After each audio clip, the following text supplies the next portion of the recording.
Hi guys, today I will be introducing Makita Demolition Hammer HM0810TA. The input power is 900 watt, the impact energy is 7.2 J, the weight is 6 kg and the power supply cord is 5 meter.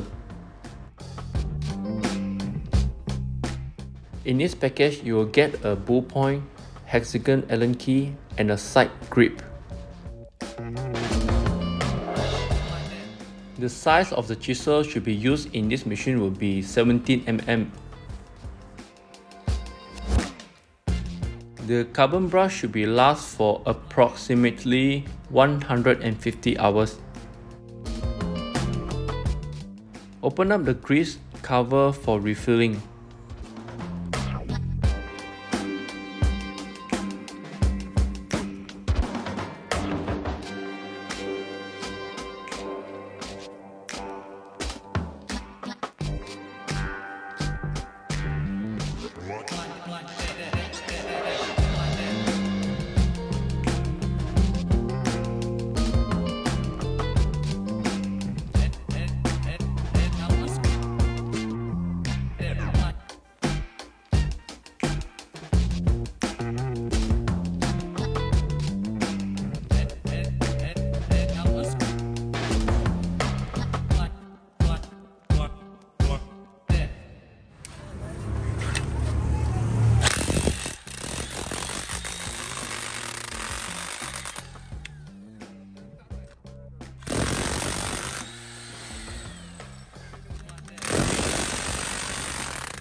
Like that.